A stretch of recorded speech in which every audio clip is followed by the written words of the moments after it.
एक एक दिन नहीं छोड़ेंगे।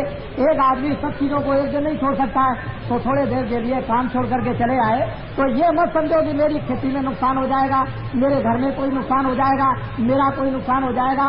धर्म उपदेश सुनने से, महात्मा के दर्शन करने से, अच्छी बातों को सुनने और समझने से खेती का नुकसान, जानवरों का नुकसान, घर में नुकसान नहीं बल्कि बीमारी को छोड़ करके भी चलाए और यहाँ से वापस लौट करके जाए। और बीमार भी उस प्रेमी का दर्शन यदि करता है, जो प्रेमी उस महात्मा के दर्शन करने के लिए गया, तो उसकी बीमारी छूट जाती है, बीमारी से वो मुक्त हो जाता है, बीमारी उसकी दूर हो जाती है, उसका बुखार उतर जाता है। इसलिए हम लोग महात्माओं के पास जाते थे, कुछ औषधि ले आएंगे, कुछ दवा ले आएंगे, कुछ आशीर्वाद ले आएंगे, कुछ मिल जाएगा हमको और मिल करके हम लोग सबके सब अच्छे हो जाएंगे। तो हमने तो हमेशा लोगों को फायदा लाभ पहुंचाने की चेष्टा की है। और हमारे पास तो अधिकांश में किसान मजदूर जगह जगह देहातों में किसान मजदूर हैं। हमारे पास में शहर के आदमी बहुत कम है। ये आप समझ लो निश्चित 2 लाख 2 लाख 4 लाख 5 लाख और 10 लाख आदमियों की रोज रोज जो भीड़ होती है वो सब किसान और मजदूर है। और हम किसान और मजदूरों को ही चाहते हैं। हमको धनी मानी नहीं चाहिए, हमको वो मतलब ये है कि बड़े बड़े पूंजीपति नहीं चाहिए। हमको तो यही चाहिए जिनके अंदर दर्द है, जिनको दुख है, जिनको तकलीफ है, जो बीमार है, जो परेशान है, जो कामी है, जो क्रोधी है, जो चोरी में फंस गए, जो डकैती डालते हैं, झूठ बोलते हैं, शराब पीते हैं, मांस खाते हैं। हमको तो बुरे आदमियों की जरूरत है, हम उनको ठीक कर लेंगे। ये तो ठीक अपने अपने करने का रास्ता है कि हम कैसे ठीक कर लेंगे। हमारे पास आ जाएंगे, हम कैसे ठीक करेंगे ये तो हमको मालूम, क्योंकि हमने करोड़ों आदमियों की शराब छुड़ा दी, मांस छुड़ा दिया, मछली छुड़ा दी, चोरी छुड़ा दी, लड़ाई झगड़ा छुड़ा दिया और भगवान के भजन पर लगा करके उनको ऐसे रास्ते पर लगा दिया कि अनपढ़ से अनपढ़ भी कोई किसान होगा, उससे बड़े पढ़े लिखे बात नहीं कर सकते। इस तरह का नर नारियों को शिक्षा देकर के धीरे धीरे समझा कर ज्ञान की शिक्षा देकर रामायण की, भागवत की, गीता के दृष्टांत दे करके उनको और इस तरह से बनाया कि आप देखिए उनमें कितना प्रेम आ गया, कितने उनमें सत्यता आ गई, कितना उनमें आत्मविश्वास हो गया, कितने उनमें भगवान का विश्वास आ गया। ये कोई साधारण बात नहीं, मेहनत करने से सब कुछ होता है। तो आप लोग जो है वो सबके सब अच्छे रास्ते की तरफ चलो। गांव के अंदर में आप लोग अपनी अपनी मीटिंगों को बना लो और ये आपस में बैठ करके तय करो कि भाई अभी तक तो आपने ये देख लिया सब कुछ कि शराब पीते थे, चोरी करते थे, मांस खाते थे, मछली खाते थे, लेकिन शराब कोई न पिए। एक ही काम हाथ में ले लो कि हम लोग आपस में भाई शराब पीना छोड़ दो, शराब बहुत खराब चीज है, बुद्धि को नष्ट करती की बेइज्जती करता है। इसलिए एक काम को अगर आप लोग उठा लें तो 10 आदमियों का, फिर 20 आदमियों का, महीने में 50 आदमियों का, साल में 100 आदमियों का, इस तरह से 4-5 साल के अंदर में एक बुराई आपके सामने दूर होती हुई जब दिखाई देगी तो आपके अंदर विवेक आएगा और आपके अंदर सत्यता आएगी, प्रेम आएगा। तो समाज का जो ढांचा बिगड़ गया घर घर में और गाँव में ये बनने लगेगा। तो गीता और रामायण को भी समझ जाओगे, फिर महात्माओं के धर्म उपदेश को भी समझ जाओगे। अगर ये जीवन ठीक कर लो तो चंद दिनों में भगवान को भी आप प्राप्त कर सकते हो, थोड़े दिनों में, महीनों में और वर्षों में। क्यों कि महात्मा आ जाएंगे, सीधा रास्ता आपको बताएंगे, जमीन तैयार रहेगी, हृदय रूपी जमीन आपकी जब शुद्ध पवित्र रहेगी, महात्मा फौरन रास्ता बताएंगे, आप उस रास्ते पर बैठ जाएंगे। 10 मिनट भी बैठो, आधा घंटा भी बैठो। मीराबाई कोई दिन भर तो नहीं बैठती थी, कबीरदास कोई दिन भर नहीं बैठते थे, धन्ना जाट थे, वो दिन भर भगवान के भजन में नहीं बैठते थे, खेती भी करते थे, जानवरों को चारा भी देते थे, बाल बच्चों की सेवा भी करते थे और उसके बाद भगवान के भजन में बैठ गए, उन्होंने भगवान को पा लिया। तो कहने का मतलब है काम के वक्त काम करो, सेवा के वक्त सेवा करो, खाने के वक्त में खाना खाओ, सोने के वक्त में सो और भगवान के वक्त में भजन करो। ये नहीं कि 24 घंटे हमको एक ही काम करना है। इसीलिए तो महात्मा कहते हैं कि जिन लोगों ने ये कहा कि जंगल में छोड़ करके चले जाओ भगवान मिलेगा, उनको नहीं मिलेगा। घर में रह करके ही जंगल बना लो। ये सब मैं सेवा करता हूँ, मेरा कर्तव्य है। बच्चों की सेवा करता हूँ, स्त्री की सेवा करता हूँ, स्त्री पति की सेवा करता है, कोई भाई की सेवा करता है, कोई रिश्तेदार की सेवा करता है। ये मनुष्य का कर्तव्य है और उस कर्तव्य का करो पालन और उसके बाद समय बचा करके सुबह शाम जब भी मिल जाए तो भगवान का भजन करो। इसी गृहस्थ आश्रम को ही जंगल बना लो। यही खेती करते हुए, व्यवसाय करते हुए, नौकरी करते हुए, बच्चों की सेवा करते हुए ये समझो हमारा कोई भी नहीं, हम तो अकेले आए थे और जब जाने लगेंगे तो अकेले चले जाएंगे। इसलिए अपने कर्तव्य का पालन करो, करने के बाद भगवान का भजन कर लो और छोड़ करके यहाँ से चल पड़ो। तो ये जब महात्मा मिलेंगे तभी सच्ची शिक्षा आपको मिलेगी, नहीं तो आपको बहुत मुश्किल है मिलना। देखो ठहर जाओ थोड़ी देर के लिए, आप ये बत्ती बंद कर दो बच्चे, इस बत्ती को एक को बंद कर दो, इसको, ये मच्छर बहुत है। देखो अभी तो मैं आपको, देखो मैं तो आपका भला करूंगा किसी तरह से भी, चाहे आपको मिट्टी दे दूं, चाहे आपको बात सुना दूं, चाहे आपको आंख से देख लूं और चाहे आपको हाथ से छू लूं और चाहे आपको भगवान का भजन कराऊं चाहे आपसे और कुछ कराऊं, लेकिन आपका लाभ मैं जरूर पहुंचाऊंगा, इसको कोई मुझे रोक नहीं सकता। चाहे आप बदनाम करो कि भगवान को नहीं मानते हैं, रामायण को नहीं मानते, गीता को नहीं मानते हैं, या गंगा को नहीं मानते, या जमुना को नहीं मानते, आपके कहने से कुछ नहीं होगा। जिसको लाभ होगा दौड़ के आएगा, सीधी सादी बात।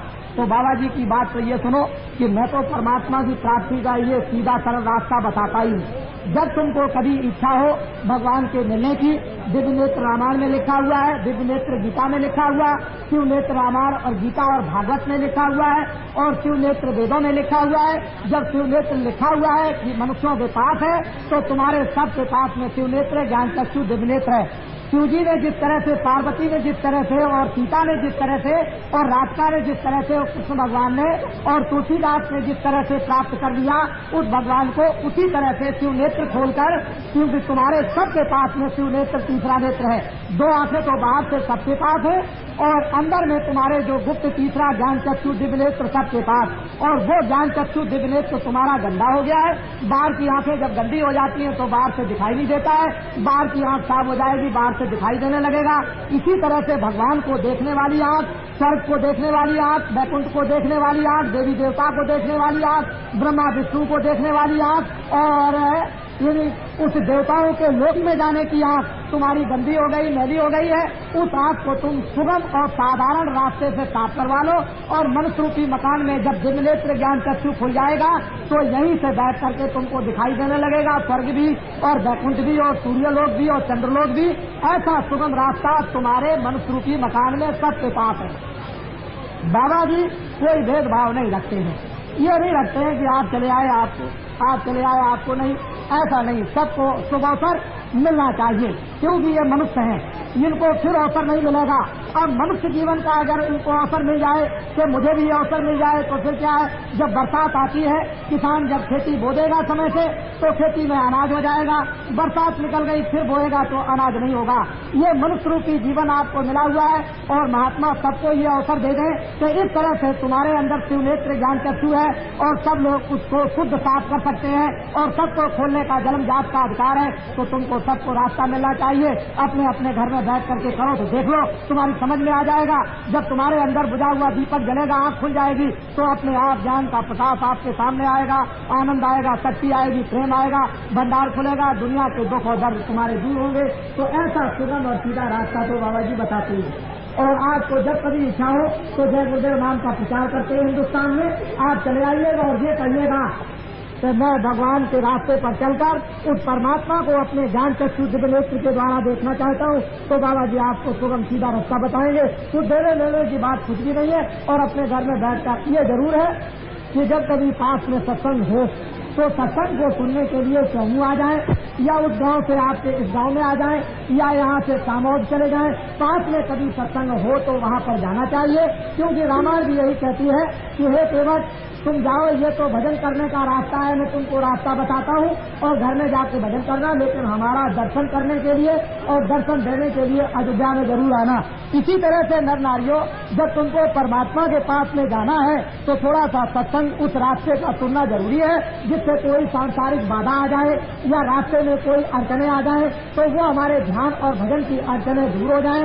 बाधाएं हमारी भौतिक कामों में आ जाती हैं तो वो काम भी हमारे भौतिक हो जाए, और बाधाओं से भी हम मुक्त हो जाएं, और हम अपना ये कल्याण जो सबसे ऊंचा है आत्म कल्याण उसको करें। तो उसके लिए सहयोग के लिए किसी महात्मा के पास इसलिए जाना पड़ता है कि आप अभी अबोध है, अज्ञानी है, अभी रास्ते पर आप मजबूत नहीं हुए, अभी चलना आपने सीखा नहीं, खड़ा होना आपने अभी सीखा नहीं। तो जब खड़े हो जाओगे, चलने लगोगे, देखने लगोगे, और फिर जब आप में ताकत आ जाएगी और ज्ञान होगा तो फिर कोई जरूरत नहीं, फिर तो बच्चा कहीं भी चला जाए, जिस जगह भी जाना चाहे कहीं भी फंस सकता है। लेकिन जिसमें ताकत नहीं होगी गिर जाएगा, जिसमें ज्ञान नहीं होगा फंस जाएगा, जिस जो रात्रि कहीं उड़ जाएगा उसके सामने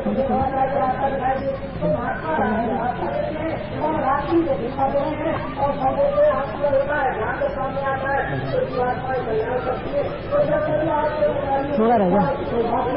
लेकिन 10 मिनट 15 मिनट आधा घंटा घर में बैठकर थोड़ा बहुत भगवान का भजन किया करो। और अगर मन में तुमने प्रतिज्ञा कर ली कि आज से मैं शराब नहीं पीऊंगा, आज से मैं गांजा नहीं पीऊंगा, आज से मांस नहीं खाऊंगा, आज से चोरी नहीं करूंगा, आज से डकैती नहीं करूंगा, आज से किसी को सताऊंगा नहीं। तुम अगर मन में अपने प्रतिज्ञा कर लो तो आज मतलब यह है कि वो परमात्मा उसमें सहयोग देने लगेगा और महात्माओं की भी कृपा होने लगेगी, काम होने लगेगा। लेकिन आपने भलाई के लिए तो प्रतिज्ञा आपको मन में करनी पड़ेगी, बिना प्रतिज्ञा किए हुए नहीं। तो इसलिए आप ये बात सुने, हम तो आपको कुछ न कुछ देंगे। अभी थोड़ी देर के बाद जब हमारा सत्संग समाप्त होगा तो हम आपको एक भभूत देंगे, आप पहले उससे परीक्षा कीजिए। जब भभूत से आपको परीक्षा होगी तो बाबा जी की भभूत से 1 आने हमको लाभ हुआ, 2 आने लाभ हुआ, कोई कहेगा 4 आने लाभ हुआ, कोई कहेगा 8 आने लाभ हुआ, कोई कहेगा 10 आने लाभ हुआ। ये तो आपको शारीरिक लाभ होगा, लेकिन आत्मिक लाभ तो आपको भजन करने से होगा। आत्मिक लाभ तो मतलब ये जब होगा जब रास्ता आपको मिल जाएगा और आप परमात्मा का आप भजन करने लगेंगे तभी होगा। और ये जो बाहर के लाभ हैं, जैसे डॉक्टर जब बीमारी लेकर जाते हो तो दवा दे दिया, अच्छे हो गए, लेकिन फिर बीमार पड़ोगे तो फिर आपको दवा खानी, फिर आप बीमार पड़ोगे, फिर दवा खानी, फिर अच्छे हो जाओगे, फिर बीमार पड़ोगे। तो महात्मा आपको कुछ ना कुछ बिना दवा के और बिना यानी किसी मुसीबत से आपको कुछ ना कुछ फायदा पहुंचाए। तो उसी तरह से हमको भी चाहिए कि अब रोग न बुलाएं, बीमारी को न आने दें, बीमारी को रोकें। किन कारणों से बीमारी आती है उसको आप सबको समझना चाहिए। तो बाबा जी भभूत की बात देंगे, भगवान के मिलने का रास्ता भी देंगे। अब आप एक किस्सा सुन लें, मुझसे कोई नाराज न हो, मैं एक सीधा साधा आदमी हूँ। वैसे लोग मुझे बहुत बदनाम करने की कोशिश करते हैं, सोचते हैं बाबा जी को बदनाम कर दिया जाए। बाबा जी ने तो कभी नाम बदला नहीं, बाबा जी का नाम तुलसीदास आश्रम मथुरा में मैंने तो कभी बदला नहीं। मैंने ना कभी गांधी कहा और न मैंने कभी मोहम्मद कहा, न मैंने कभी राम कहा और न मैंने कभी कृष्ण कहा।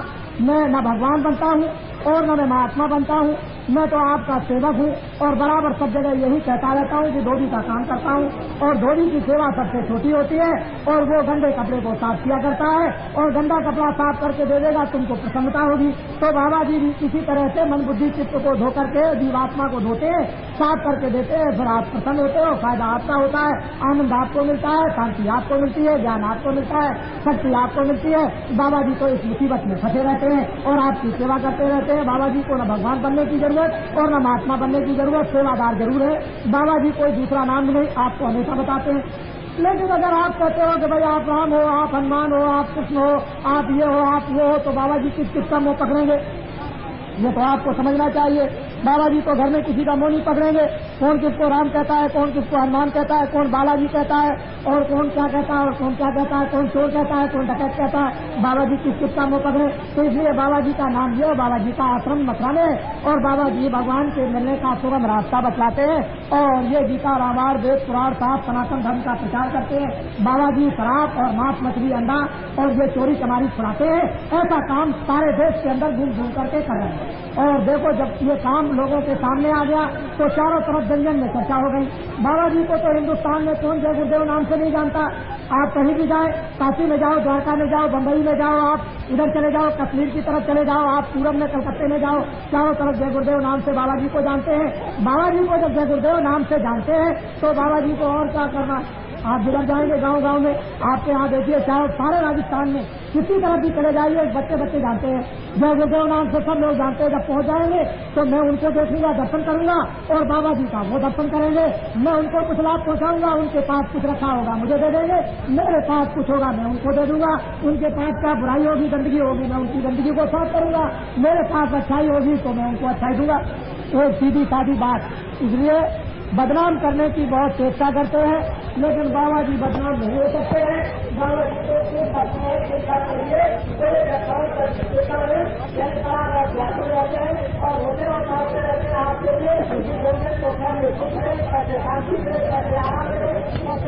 तो सूली पे कहना पड़ा। और ये तो आपको मालूम है कि जब ऋषियों मुनियों ने बताया था कि कंस तुम्हारे पापों का घड़ा भर गया है तो तुम्हारी बहन से एक ऐसा पुत्र पैदा होगा जो तुमको मारेगा, तो कंस ने अपने बहन द्वाराई को जेल में बंद कर दिया और कृष्ण भगवान का जन्म तो जेल में हुआ था। ये तो आपको मालूम होना चाहिए। तो असली बात तो ये है कि जब ऐसे ऐसे देवताओं के लिए ऐसे कष्ट आए जिनको हम मंदिर बना करके पूजते हैं, जिनकी रामायण और गीता को हम पढ़ते हैं, उन लोगों को इतना कष्ट आया। तो अगर ऐसे समय पर हम लोगों को कष्ट आ जाए तो क्या बड़ी बात है, तो कष्ट को झेलेंगे। जो भी कष्ट आएगा इस दुख को दूर करने के लिए, कष्टों को दूर करने के लिए और धर्म को लाने के लिए, कर्म को लाने के लिए और सत्य को लाने के लिए और आत्म कल्याण के लिए जो भी कष्ट आएगा उस कष्ट को सहन करेंगे। उस कष्ट के लिए महात्माओं का तो वेशभूषा होता ही है। इसलिए आपको ये बात बड़ी समझनी चाहिए कि महात्मा किसके लिए होते हैं, आपके लिए। अगर आपको छोड़कर चले जाएं तो पहाड़िया की चोटी पर बैठ जाए, उनको क्या जरूरत है, वो तो वहाँ भी ये जो कुछ उनके भाग में वो वहाँ भी कपड़ा मिल जाएगा और एक सिस्टम मिल जाएगा और आराम से रहेंगे। लेकिन ये समाज डूब जाएगा, ये आत्मा डूब जाएगी, नरकों में 84 में चली जाएगी। तो इसलिए महात्माओं को आप अपना समझें। तो महात्मा हमारे लिए आते हैं, हमारा काम करते हैं, हमारे दुख को हरते हैं, हमारे दुख को सुनते हैं, हमारी व्याधा दूर करते हैं, लोक को बनाते हैं, पर लोक में जीवात्माओं की रक्षा करके पहुंचाते हैं और जन्म मरण से मुक्त कर देते हैं। ये महात्माओं का वेशभूषा इसीलिए हुआ करता है। लेकिन जो इस वेशभूषे को नहीं समझते हैं तो क्या किया जाएगा। तो इसलिए आप हमको तो आप अपना समझे और मैं तो आपको अपना समझता ही हूँ कि आप सब ले रही हो। हमने तो कोई ऐसा उपदेश किया नहीं है कि जात पात का कोई झगड़ा रख दिया हो कि तुम बहुत खराब हो, तुम बहुत अच्छे हो और तुम छोटे हो, तुम बहुत ऊंचे हो। हमारे पास तो जो भी आते हैं हम सबको गले मिलाते हैं। आप देखते नहीं हो, सबके बीच में घूमते रहते हैं, सबसे मिलते हैं, कोई भी होगा सबसे मिलते हैं, सबसे बात करते हैं और सबकी बात को ध्यान से सुनते हैं और जितना हो सकता है उतना उनको लाभ पहुंचाते हैं। तो इसलिए आप तो समझें अपना और मैं आपको समझता हूँ और मुझसे जितना भी आप लाभ और फायदा उठाना चाहें हम हर तरह से तैयार हैं।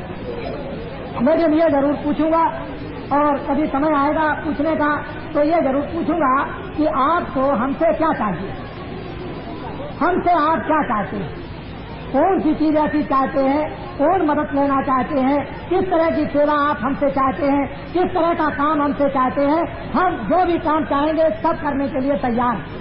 लेकिन जन जन को जब महात्माओं ने आवाज को उठाया है तो जन जन को स्थिति देखना चाहा और हम ये चाहते हैं सारी सृष्टि स्वर्ग जैसी हो, सारी सृष्टि में स्वर्ग जैसा सुख हो, भरपूर वस्तुएं हो, सस्ती वस्तुएं हो, सबके चरित्र हो, सब में प्रेम हो, सब में सदाचार हो, सब लोग भगवान को याद करें, सब लोग भगवान का स्मरण करें, सब लोग निरोगी हो जाए और सब लोग सुंदर हो जाए। कोई अंधा, कोई लंगड़ा, कोई लूला, कोई बहरा न हो, सबसे सब अच्छे हो।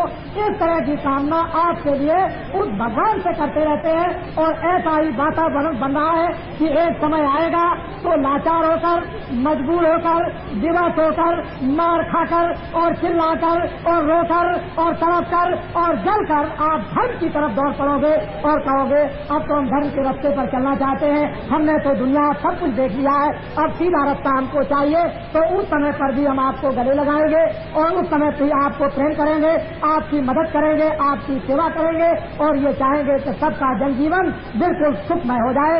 लेकिन मैं क्या करूं, 70 से लेकर 80 तक मेरी बात को आप नहीं सुनोगे तो वो मुसीबत आपके सिर पर आएगी, वो आपत्ति आपके सिर पर आएगी, वो चिल्लाओगे रोगे जो लिखने में नहीं आ सकता है। इस तरह की आपत्ति आने वाली है। हमने 70 से और 80 तक, 81 के अंदर तक आपको बताया। आप ये चाहते हो बाबा जी कल बदल दे, बाबा जी आज बदल दे, बाबा जी 1 घंटे में बदल दे। बोझा लगा हुआ है सिर के ऊपर, कपड़ा सब गंदा हो गया है, उसको न तुम एक दिन धो सकते हो न 2 दिन हो सकता है। इसलिए जो पाप करते करते करते करते जो रोम रोम और रग रग आपने नीचे से लेकर ऊपर तक गंदा कर लिया है और कहते हो 1 दिन में बदल दीजिए, 1 घंटे में बदल दीजिए, 1 घंटे में सुखी कर दीजिए, 1 घंटे में शांति कर और 1 घंटे के अंदर में आत्म कल्याण और आत्म ज्ञान दे दीजिए, 1 घंटे में मुक्ति दे दीजिए और मोक्ष दे दीजिए, बच्चा हो तो जाएगा। लेकिन तुम बर्दाश्त नहीं कर सकते हो, इसलिए थोड़ा समय तो लगेगा ही। लेकिन 70 से और 80 तक का जो पाठ पढ़ाया वो इसीलिए पाठ पढ़ाया जाता है कि सारी दुनिया के अंदर में एक जन जागरण हो गया धर्म पर चलने के लिए और कर्म को लाने के लिए और सत्य पर और बुराई को छोड़ने के लिए एक अंदर जागरण तो हुआ। मालपुरा से एक आदमी ने आकर के होली पर, मैं मार्च के महीने में होली में 22 तारीख को आपके जयपुर में आ गया था। आपको आश्चर्य होगा कि मैं 20 तारीख को मथुरा में था, एक दिन रह करके और 22 तारीख को आपके जयपुर में आ गया मार्च में, और 22 से लेकर के मैं 28 तक अपने यानी आपके जयपुर में रहा और 29 तारीख को रात को मैं मथुरा पहुंच गया और मैं बराबर मथुरा ही में हूँ। कल मैं रात को फिर वापस जयपुर आ गया। तो आपको ये जानना चाहिए, ये समझ लेना चाहिए कि बाबा जी किस तरह से मेहनत और परिश्रम आपके लिए करते हैं, लेकिन आप उसको नहीं समझ सके, तो मैं इसके लिए क्या करूंगा, क्या आपको समझा सकूंगा। तो बड़ी सीधी सादी बात को उसको सुनने की चेष्टा करें कि बाबा जी चारों तरफ हिंदुस्तान में इस तरह से धर्म का प्रचार कर रहे हैं, कर्म का प्रचार कर रहे थे, ढंढोरा पिट गया। और बाबा जी से किसी को डरना नहीं चाहिए, क्योंकि बाबा जी सबके हित के लिए काम कर रहे हैं, सबके कल्याण के लिए सोच रहे हैं, सबकी भलाई के लिए, सबकी सुख समृद्धि के लिए। लेकिन बाबा जी से आपको डर क्यों है? असली डर यह है कि बीमारी आपको आ गई, बाबा जी दवा देते हैं, आप अपनी बीमारी के दुख से रोने लगते हो और बाबा जी को गाली देने लगते हो कि बाबा जी हमारे यानी छेड़छाड़ करते हैं। तो मवाद आपको हो गया और बाबा जी चाहते हैं कि जरा सा इसका मवाद खोल दिया जाए तो निकल जाए, रात को आराम से सो जाए। लेकिन उस मवाद से आप तड़पते हो और बाबा जी को गाली देने लगते हो कि मेरे मवाद को छूना नहीं, अगर तुमने छू लिया तो मेरे दुश्मन हो।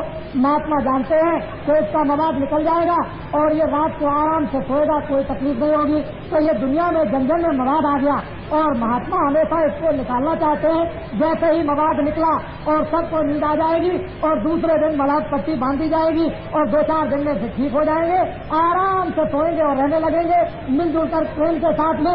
सब ज्यादा इनकी कट जाएगी, तब आपकी समझ में आएगा कि महात्मा कितना परिश्रम करते हैं, कितनी मेहनत करते हैं। तो ये सब के सब बेचारे बीमार और परेशान और दुखी बैठे हुए हैं और ये कुछ न कुछ लेने के लिए आए। तो बाबा जी को वो भी देने दीजिए और घबराने की कोई बात नहीं है, समय आने पर सब कुछ समझ में आएगा। देखो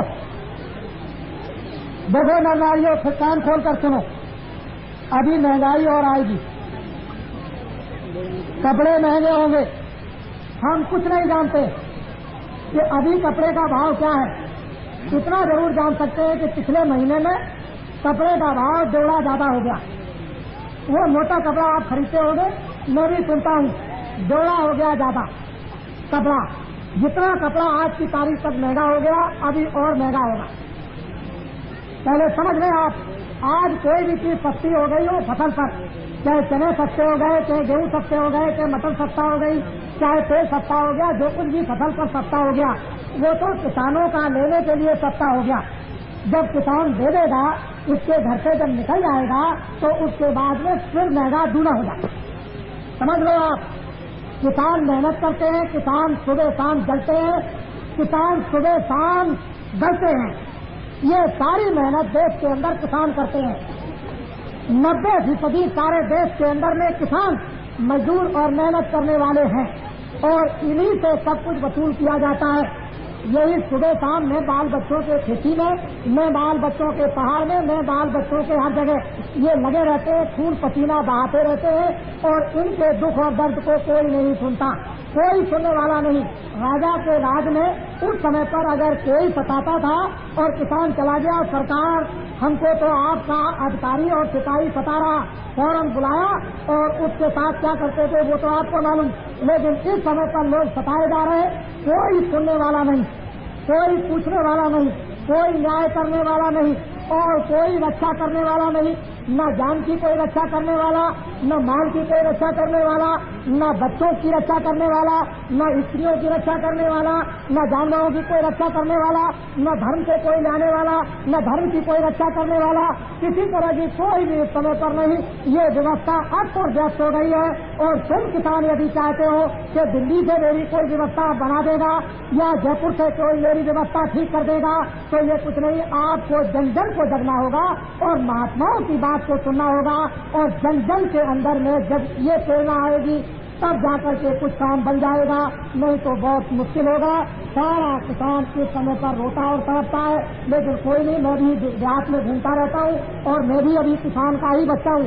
अभी मथुरा आश्रम पर आपके राजस्थान के देख करके आए, रात और दिन जग कर और रात और दिन लग करके यानी अनाज उठा करके और रख करके 500 मन अनाज उठा करके और रख करके रात और दिन लग करके आया हूँ और अभी और सो आया हूँ, जो कि लोग पीछे से अपना उठाते रहेंगे। तो मैं उस तकलीफ को समझता हूँ कि कितनी तकलीफ और कितनी मेहनत होती है, लेकिन लोग नहीं समझते हैं। लोग तो हमको बिल्कुल एकदम से चूस रहे हैं। तो ये सब नक्शा जो किसानों का नर नारी बच्चे बच्चियों का बैठा हुआ है, इनकी तरफ जब तक कोई नहीं देखेगा सामान्य दृष्टि से, तब तक कोई भला नहीं कर सकता है। इसलिए मेरी बात को बहुत दूर तक सोचो और समझो इसके लिए, और नहीं समझोगे तो आपको बड़े संकट आएंगे। अनाज महंगा, कपड़ा महंगा, लोहा महंगा, ये महंगा, खाद महंगी, चीनी महंगी, वो महंगा, वो महंगा, वो महंगा, वो महंगा, सब चीजें अभी महंगी आएगी, व्यवस्था अभी अस्त होगी। अखबार और रेडियो ये झूठ बोलते हैं और किसानों को हमेशा धोखा देते हैं। जितने भी बुद्धिजीवी शहर में रहते हैं वो अखबार और रेडियो में फंस गए हैं। उनकी बुद्धि 24 घंटे चक्कर खाती है। किसानों के दुख और दर्द की बात को वो भी नहीं सुन पाते हैं और किसान बेचारे क्या करें, ये सुबह से शाम तक अपने बाल बच्चों के पालन पोषण करने के लिए किस तरह से मेहनत करता रहता है, इसे फुर्सत मिलती नहीं है। तो इसलिए अखबार और रेडियो की बात को यानी 15 आने क्या, मैं तो 17 आने झूठी समझता हूँ।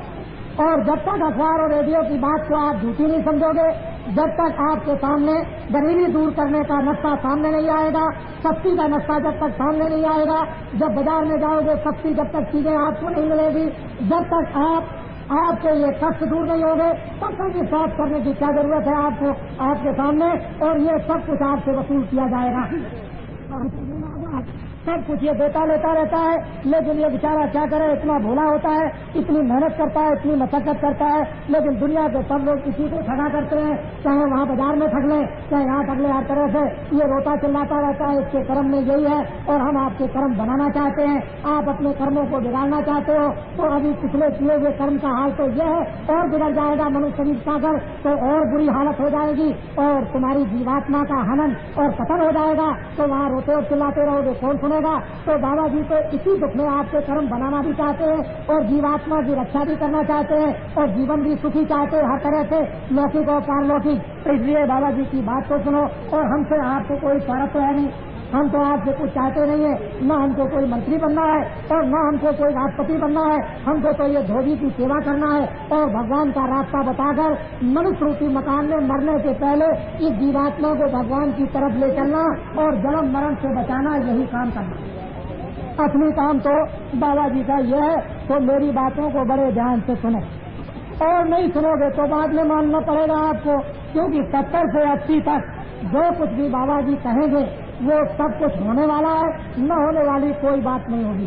और 70 से और अभी जो कुछ भी हमने 74 तक कहा वो सब कुछ देखने को मिला है लोगों को, और आगे जो कुछ भी आगे तक के लिए कह रहे हैं वो सब कुछ आपको देखने को मिलेगा। बाबा जी की एक बात झूठी नहीं है, इसलिए मेरी निवेदन प्रार्थना है कि हम भारतवासी हैं, हमको कोई विदेश से एक नया पैसा नहीं देता। लेकिन लोग क्या कहेंगे कि वो तो विदेश से पाते हैं, एक नया पैसा कोई भी विदेश का आदमी मुझको नहीं देता है। ये सब इंतजाम यही किसान खून पसीना बहा करके यही सब गरीब करते हैं। यही लाउडी स्पीकर में आए तो इन्होंने ये मंच लगा दिया और इन्होंने करके छाप कर न मालूम किस तरह आपको संदेशा देकर के ले आए। बाबा जी ने उनको एक नया पैसा नहीं दिया। बाबा जी न तो विदेशी है, न विदेश से पैसा ले आते हैं। बाबा जी देशी हैं, यही धर्म का प्रचार करते हैं और यहीं पर चरित्र सदाचार की शिक्षा देते हैं, यहीं पर आत्माओं के जागरण का सत्मार्ग बताते हैं। बाबा जी विदेशी नहीं है और बाबा जी को कुछ चाहिए भी नहीं। बाबा जी को चाहते हैं कि कोई भी ऐसा आदमी पैदा हो जाए जो इन सबको सुखी जीवन कर दे, इनकी चीजें सस्ती कर दे और इनको सब चीजें मिलने लगे, ये आराम से रहने लगे, न्याय कोई इनको देने लगे, रक्षा इनकी करने लगे, सब लोग दिन में कमाए, शाम को रखे, कोई चोरी चमारी न करे, कोई लूटपाट न करे, झूठे मुकदमे न चलाए। बाबा जी तो इस तरह का जीवन सबके लिए चाहते हैं। इनमें से तुम्हारा कोई बच्चा निकल आए और ऐसा काम तुम्हारी सेवा का चाहे कुछ भी बन करके करे, बाबा जी तो ये कामना तुम्हारे बच्चों से चाहते हैं। बाबा जी तो और कुछ चाहते नहीं। इसी शिक्षा को देख करके तमाम लोग घबरा रहे कि बाबा जी ने तो ये बहुत बड़ा इन किसान मजदूरों का एक संगठन कर दिया है और इनमें विवेक और विचार पैदा कर दिया है और न मालूम क्या चीज भर देते हैं और किस तरह से जगा देते हैं। तो ये तो अब किसान जाने, ये मजदूर जाने, दुखी जाने कि इनको क्या मिलता है तो इनको मालूम होगा और बाबा जी को पता है कि इनको क्या देते हैं, इनको मालूम कि मुझे क्या मिलता है, इसे जानते हैं। जिसको किसी को कुछ मिलेगा अपने आप कुछ ना कुछ समझेगा, नहीं किसी को मिलेगा तो क्यों कोई समझेगा। अरे बिना फायदे की दुनिया क्यों दूर से चल के आती है, कुछ ना कुछ तो उसको मिलता ही है। तो सीधी सादी बातें हैं, इसलिए आगे समय बड़ा खराब आ रहा है। मैं इतना ही आपसे अनुरोध करूंगा,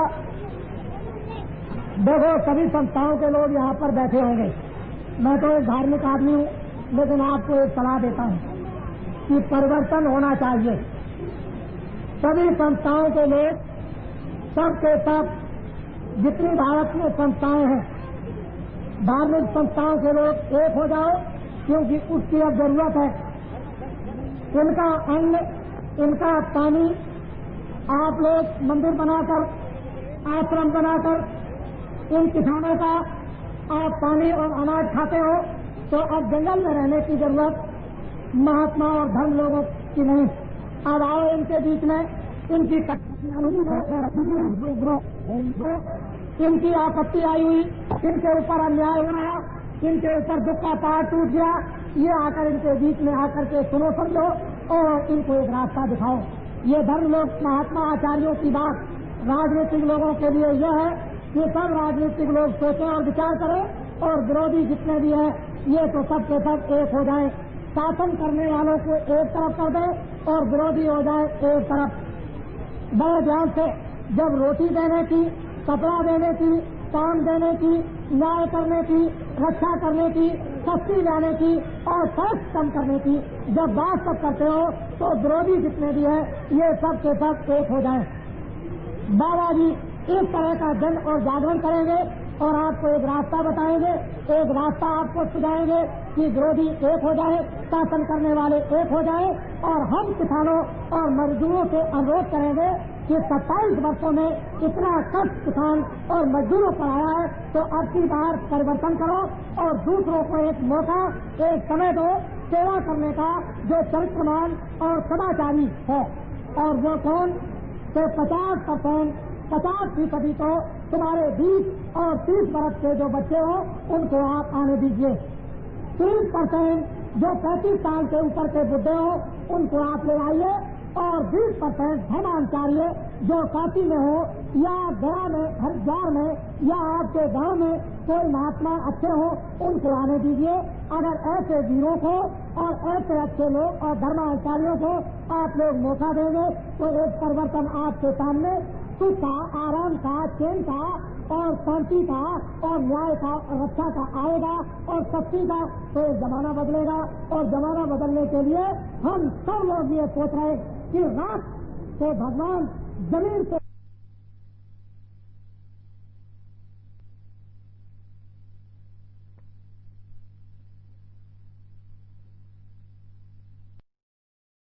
नहीं जाता है, फिर भी तुमको ये बात समझ